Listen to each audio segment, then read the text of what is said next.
Buenos días, como anticipé en la prédica que estuvimos dando el domingo, que se llamaba Pescadores de Pecadores, estuve anticipando que iba a grabar algunas cositas que quedaban fuera de la prédica.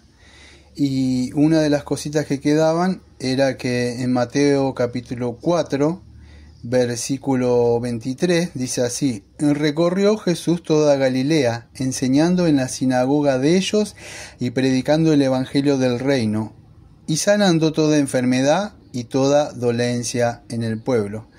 Acuérdense que él andaba por Galilea y había ido a esta ciudad cuando Jesús principia su ministerio, que él volvió a Galilea y dejando Nazaret vino y habitó en Capernaum, que era una ciudad marítima en la región de Zabulón y Neftalí, ¿sí? Bueno, lo que me gustaría hablar un poco de esto, que dice que él andaba haciendo milagros y sanando. Vivimos en una época donde muchas de las iglesias se predomina o le gusta hacer muchos milagros y sanidades, y es como que para ahí supuestamente estuviera el poder de Dios. Y si no se hace esas señales y milagros, pareciera como que el poder de Dios no está. Entonces, en este estudio de esta semana he decidido ponerlo a este estudio: los milagros de sanidad de Cristo tenían un significado triple. Los milagros de sanidad de Cristo tenían un significado triple, ¿sí? Primero y principal, punto número 1. Vamos a ver que los mensajes o los milagros que hacía o sanidades que hacía el Señor confirmaban el mensaje. En Juan capítulo 14, versículo 11, dice así: creedme que yo soy en el Padre y el Padre en mí. De otra manera, creedme por las mismas obras. Acá me voy a frenar un ratito. Entonces, no sé si se acuerdan en Marcos 16, donde dice: los milagros seguían al mensaje. O sea, los milagros o las señales de alguna forma confirmaban el mensaje. Lo mismo que con Nicodemo le dice: sabemos que tú vienes de parte de Dios porque nadie hace estas señales que tú haces. Entonces, y más atrás, incluso los profetas, cuando hacían esos milagros, o Elías oraba y descendía ese fuego del cielo que los consumía, o Moisés, cuando dice: ¿cómo sabré que tú me enviaste? Y el Señor le dijo que él iba a hacer ciertos milagros, no sé si se acuerda. Y es más, cuando abrió el mar, todo eso confirmaba que la persona que está trayendo un mensaje es respaldado por el poder de Dios. En esa época, ¿sí? Por eso el Señor le dice: yo y el Padre somos uno. De otra manera, si no me creen en esto, créeme por las obras. Porque en esa época ellos decían: muéstranos milagros. ¿Por qué? Porque en esa época era una forma de confirmar que Dios los respaldaba, ¿sí? Otra de las cosas, el punto número 2 de los milagros, la sanidad de Cristo, que tenían un significado triple. El punto número 2 es que mostraban que verdaderamente él era el Mesías. O sea, se esperaba, ustedes sabían, un Mesías que iba a venir. Todos estaban en esa época esperando la venida de ese Mesías. Pero ese Mesías iba a ser respaldado por las señales y prodigios que Dios iba a hacer a través de él. En Isaías capítulo 35, versículo 5, hablando del futuro glorioso de Sión, dice así: entonces los ojos de los ciegos serán abiertos y los oídos de los sordos se abrirán. Versículo 6, entonces el cojo saltará como un ciervo y cantará la lengua del mudo, porque aguas serán cavadas en el desierto y torrentes en la soledad. En el lugar seco se convertirá en estanque y el sequedal en manaderos de agua, en la morada de chacales y en su guarida será lugar de cañas y juncos. Y bueno, sigue hablando. Pero fíjese que dice que cuando ese futuro glorioso de Sión, cuando vendría el Mesías, una de las señales que los ojos de los ciegos serán abiertos y los oídos de los sordos se abrirán. Aunque esto estaba sucediendo, podríamos decir, en el sentido físico, esto tenía, podría decir, un significado espiritual. O sea, los ojos de los ciegos por el pecado, que no veían, se iban a abrir a un mundo espiritual. Los oídos que no podían oír la palabra de Dios iban a ser abiertos para escuchar el mensaje de salvación. Ambas cosas estaban sucediendo ambas cosas están sucediendo, podríamos decir. Con la venida del Mesías se inaugura un reino. Aunque no sé si leyeron alguna vez, creo que es en Hebreos 6, versículo 4 a 6, que muchos probaron, gustaron ya del siglo venidero. Bueno, ya en esta transición ahora que está irrumpido el reino de Dios, están sucediendo esas cosas. Pero todo esto está anticipando algo de lo que Él va a hacer en un futuro, donde en una época futura ya no va a haber muerte, ya no va a haber cojo, ya no va a haber ciego, ya no va a haber sordo, no va a haber enfermedad. ¿Por qué era una señal esto, amado? Porque el pecado había traído todas estas cosas. El pecado trajo ceguedad. Fíjese con el mismo Sansón, por pecar él queda ciego. O sea, a causa de su pecado, por suerte lo queman, pero es un resultado del pecado, la sordera, y todas esas cosas trajo el pecado, trajo muerte. Pero el reino de Cristo trajo vida.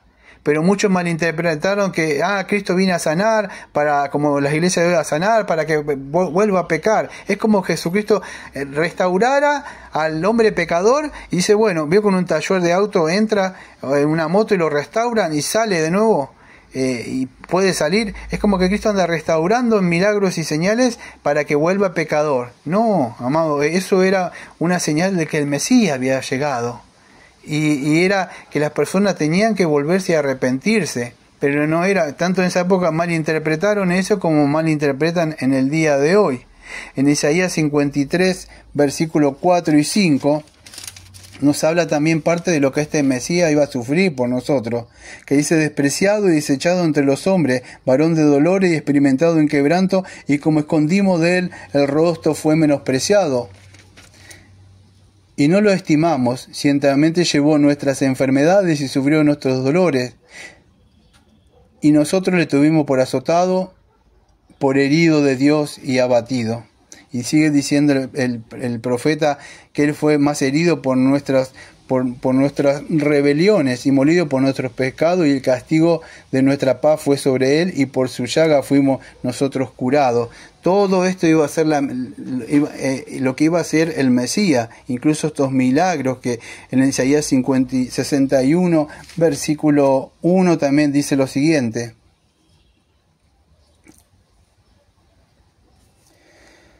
buenas nuevas de salvación para Sión. El Espíritu del Señor está sobre mí, porque me ungió el Señor. Me ha enviado a predicar buenas nuevas a los abatidos, a vendar a los quebrantados de corazón, a publicar libertad a los cautivos y a los presos apertura de la cárcel, a proclamar el año de la buena voluntad del Señor y el día de la venganza del Dios nuestro, a consolar a todos los enlutados, a ordenar que a los afligidos de Sión se les dé gloria en lugar de ceniza, óleo de gozo en lugar de luto, manto de alegría en lugar de espíritu angustiado. Serán llamados árboles de justicia, plantío del Señor para gloria suya. Y un poco de esto es lo que voy a hablar el domingo que viene, porque esto es un poco de las bienaventuranzas, estas bienaventuranzas anticipadas en el Antiguo Testamento, que iba a venir una bendición, y esa bendición iba a llegar con el Mesías.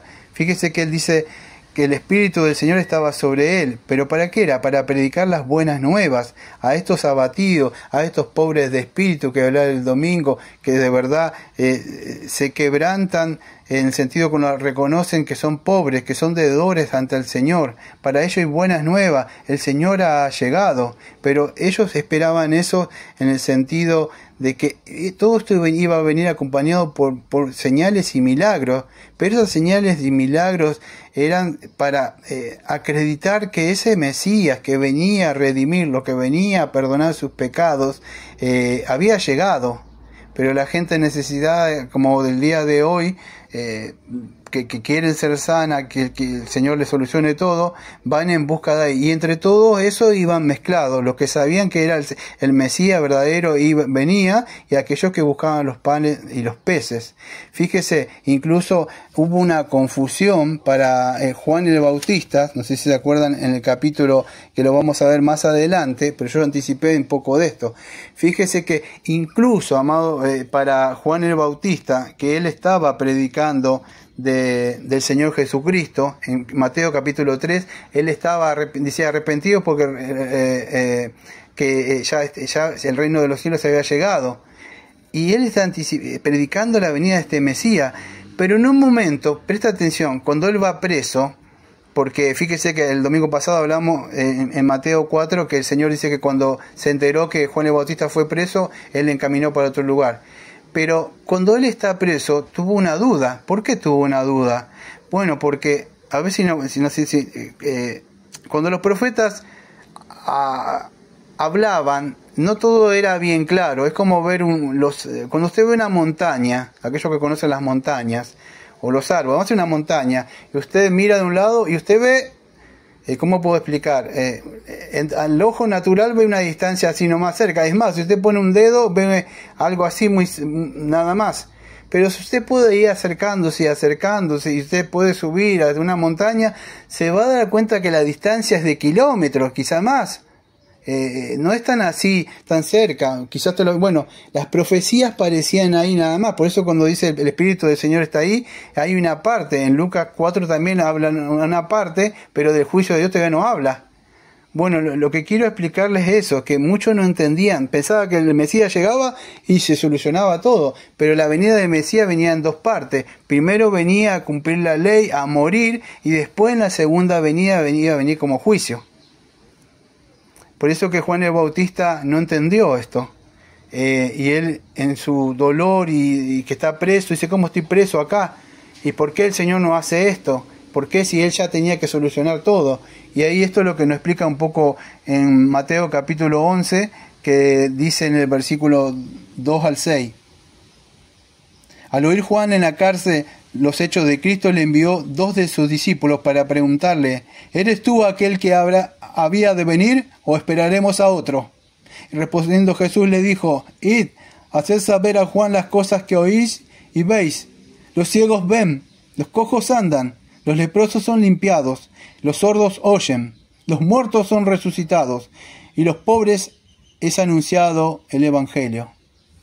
Bienaventurado el que no halle tropiezo en mí. Fíjese, esto estaba anticipando la venida del reino en el sentido físico, pero el sentido físico traía algo espiritual. Cuando vemos ahí los ciegos ven, o sea, estaba sucediendo lo que la sanación de ciegos de verdad, pero a la misma vez iba a haber algo mayor que eso, que los ciegos iban a ver, porque no iban a estar más cegados por el poder de Satanás, que dice, Satanás vino a cegar el entendimiento, para que la luz del Evangelio no resplandeciera. Todo esto estaba sucediendo a la misma vez, tanto lo material como lo espiritual. Después dice, los cojos andan, porque el pecado había traído eso. Con el poder del Señor es levantado una persona, empieza a caminar en novedad de vida. Dice, los leprosos son limpiados. La lepra, nadie quería saber nada con los leprosos. Por eso tenía que gritar, inmundo soy, decía. Eso ha hecho el pecado, amado. Inmundo, nos ha hecho inmundo. Y Cristo vino a sanar los pecados de nosotros. Y dice, los sordos oyen. Bueno, aquello dice, ¿por qué no oís mi mensaje? Porque no soy de vosotros mis ovejas, pero los que son de él oyen la palabra del buen pastor y vienen al Señor Jesucristo. Los muertos se han resucitado. Cuando dice Lázaro, san fuera, en Juan capítulo 11, de verdad pasó eso. Pero también los muertos son resucitados. Fíjese en el capítulo 27 de Mateo, que dice, creo que en el versículo 50, cuando dice que se abrieron las tumbas y los muertos salieron a caminar. Y en el sentido, con la muerte y resurrección de Cristo también ha surgido eso. Cuando Jesucristo se levanta de los muertos, como dice Romanos 4, versículo 25, que dice, el Padre lo resucitó, pero lo resucitó para nuestra justificación. para que nosotros, el Padre se agradó en eso. Todo estaba sucediendo esto. Por eso que los milagros no son para, estamos de campaña, vení a recibir tu milagro. No es para eso. No es para decretar y decir cosas que el Señor va a hacer un milagro. No, tenía un significado. Todo lo que hacía el Señor no está ahí como Aladino, que frotó la lamparita y el Señor dice, ¿qué milagro querés que te haga? Sí, pedime tres deseos todavía, si querés y te lo hago ya. No era así, era para el Señor Jesucristo. Y también anunciaban en un sentido que el reino había llegado, porque el reino de Dios incluía, o sea, las bendiciones, tanto para el cuerpo como para el espíritu. Y en Mateo 9:35 dice que recorría Jesús todas las ciudades y las aldeas, enseñando en las sinagogas de ellos y predicando el evangelio del reino, sanando toda enfermedad y dolencia en el pueblo. Y yo sé que muchos seguramente van a sacar el texto que ya expliqué hace mucho, de Marcos, especialmente aquellos que les gusta hacer esos señales y milagros, van a sacar lo que en Marcos 16, donde aparece que dice que Jesús comisiona a sus apóstoles. Es más, en el versículo 12 en adelante, pero fíjese que cuando dice a estos discípulos, pues estoy seguro, porque muchos dicen, en Marcos 16 dice que harán estas señales y milagros, y el que creyera fuera bautizado, y el que no creyere será condenado. Y estas señales le seguirán a los que creen, en mi nombre echarán demonios, hablarán lenguas, tomarán las manos de la serpiente. Es los textos que usan los carismáticos y los pentecostales, amados. Pero esto ya lo expliqué hace mucho. Esto tiene un contexto histórico. Fíjese, para quién iba, los que creyeren para estos milagros, no es para la persona que está en esos milagros, campañas y esas iglesias que están llenas de personas ahí. No es para ellos. Este mensaje, ¿sabe para quién era? Aunque usted no lo crea, era para, fíjese, para los discípulos, porque ellos eran los incrédulos. Fíjese, Marcos 16:14, finalmente se le apareció a los 11 mismos, estando ellos sentados en la mesa, y les reprochó su incredulidad y dureza de corazón, porque no habían creído lo que que les había visto resucitado. Jesucristo se había levantado de los muertos, había resucitado, se había aparecido, y aún así muchos de ellos se dice que seguían incrédulos, amados. Entonces estas señales de milagros y todas las cosas no es para que una persona inconversa las crea, y si cree, entonces va a recibir esto. Porque muchos de esos falsos dicen, usted no recibió el milagro porque usted no creyó. Pero no era para ellos, era para los discípulos. El que no tiene fe, esto no lo va a poder hacer. Pero no era para las otras personas que cree y entonces te dará tu milagro. No, era, si usted lee Marcos 16, el versículo 14 dice, le reprochó su incredulidad y dureza de corazón. Y si entiende el contexto, entonces le dice, y les dijo, ir por todo el mundo y predicar el evangelio a toda criatura. Eso es. Fíjese lo que dice, y el que creyere y fuere bautizado será salvo, más que el no creyere será condenado. ¿Quién son esos? Bueno, esos son los que se les reciben el mensaje de salvación. Y este es el verdadero mensaje, ir por todo el mundo y predicar el evangelio a toda criatura. Y el que cree, o sea, el que cree de verdad y fuera bautizado, dice, será salvo, más el que no creyere será condenado.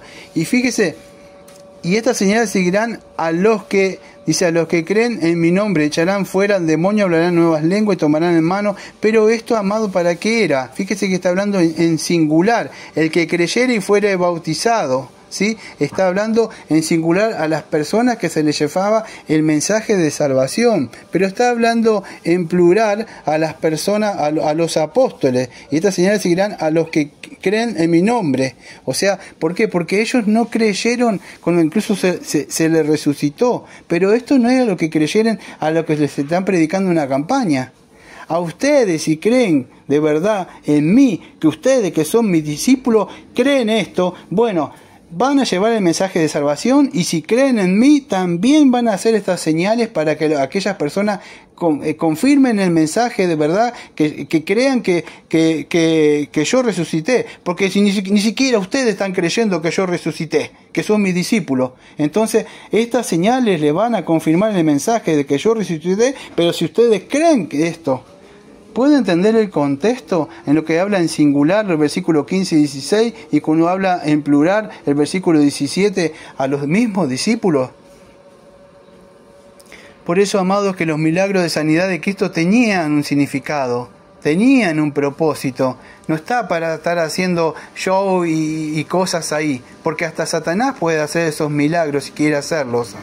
Tienen un propósito, tenían un propósito, y hoy podemos hacer mayor milagro que estos. ¿Cuáles son? Es cuando nosotros le predicamos a una persona y la persona sale del sepulcro porque dice que está muerto en delitos y pecados, y la persona vuelve a la vida, sus ojos son abiertos, ven la luz del Evangelio, sus oídos se abren y pueden escuchar el mensaje de salvación, y su boca se abre y dice: sálvame, hijo de David. Porque con sus ojos espirituales lo vieron, con su oído escuchó el mensaje de salvación, y su boca se abrió para alabarlo a él. Por eso que es mayor aventurado aquel que profetiza el mensaje de salvación que aquel que se anda jactando de dones para la gloria de él mismo. No sé si pueden entender. Espero que esto le haya abierto por lo menos el espíritu para poder entender. Y si usted está en algún lado donde se habla muchas de estas cosas, de los dones, y no se habla, porque dice cuando venga el Espíritu Santo, dice que nos va a confirmar toda verdad, nos va a redarguir de pecado, el Espíritu Santo va a glorificar al Señor, no a nosotros, nos va a regenerar, nos va a dar vida, nos va a santificar. Bueno, espero que tengan una bonita tarde y que todo esto que uno suba de alguna forma le ayuda a entender y ver la luz de verdad. Que usted puede quizás haber sido sanado en una campaña por un milagro de Dios, quizás sí, no, porque nosotros decimos que Dios no sigue haciendo esos milagros. Lo que no le va a servir a usted es que si usted es sano de un milagro por la gloria de Dios, y usted muere en sus delitos y pecados, no le va a servir de nada. ¿De qué le va a servir momentáneamente? Pues Satanás puede hacer esas cosas. Es preferible que usted glorifique al Señor con una enfermedad, quizá como un cristiano, y muera con una enfermedad, pero muere con sus pecados que han sido perdonados en Cristo Jesús.